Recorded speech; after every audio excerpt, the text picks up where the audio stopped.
So Gemma had a pretty wild ride at the end of the finale. Yes. How is she going to handle that moving forward into season 7? What's her mindset like?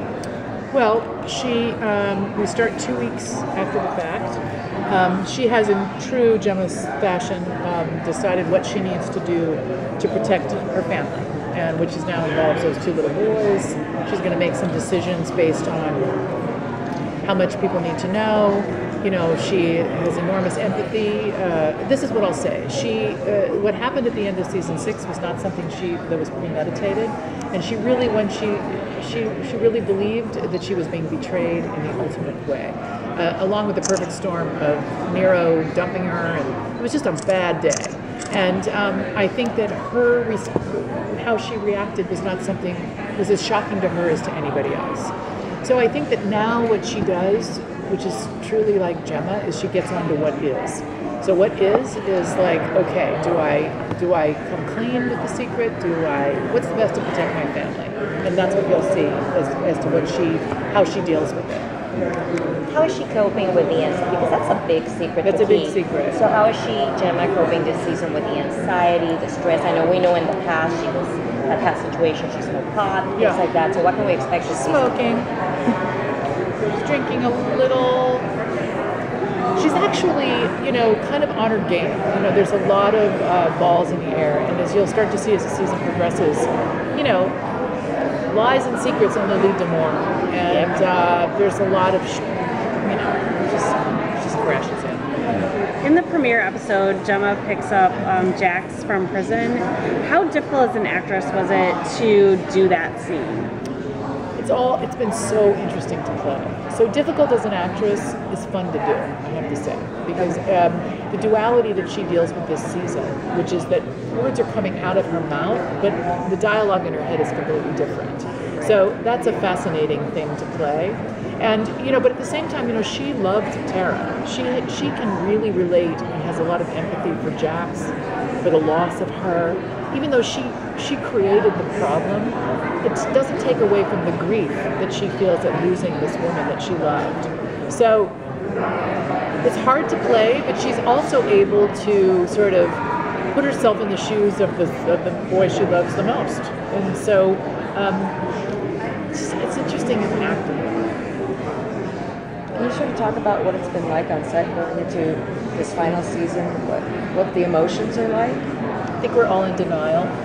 Even though it's a very happy set right now. Everybody, we all have such enormous gratitude for what's gone on. And, we have our moments at the end of episode 2 this season. One of our longtime directors, it was his last one. And we all gathered the crew and to say goodbye, and he started to cry. And Charlie and I started to well up. And, every once in a while we just dip our toe into like, uh-oh, it's almost gone. And, as satisfying as that also is, because I think we all feel like this is a good way to end it. This is where the story should end. There's relationships with people that you love. There's the security and safety in this business of actually having one job, which is crazy,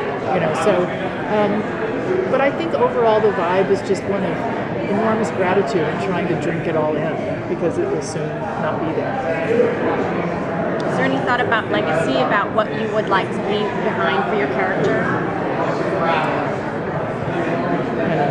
I don't know. I really like her, and I don't know how she functions ultimately with the weight of what you'll see this season. It becomes weightier.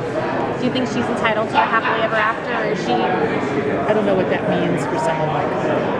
Even though, I did a lot of reading about people that do heinous things and actually go on and live their lives. You hear about it all the time. Like I think there was some mob dude that lived for 40 years down in Santa Monica. They just arrested him. He killed like a billion, So could that be Gemma's legacy?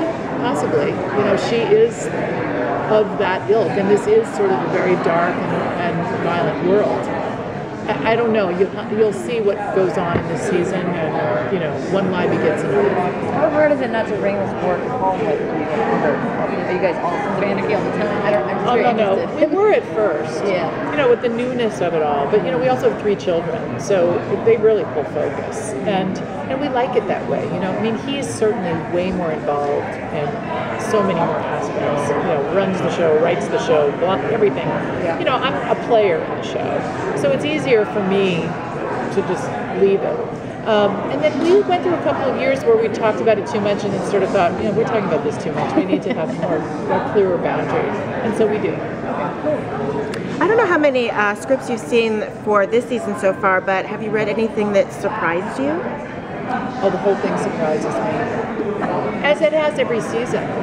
This show is written so intricately and so, just when you think, he takes a left when you really thought it was going right. And it is for us as well. We're just like, what? What? So it's all been very surprising.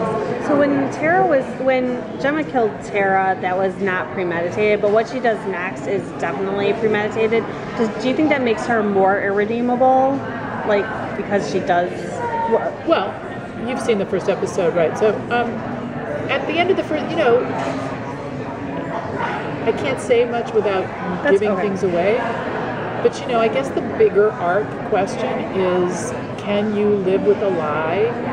If the lie becomes huge. All right, thank you. Thank you so much.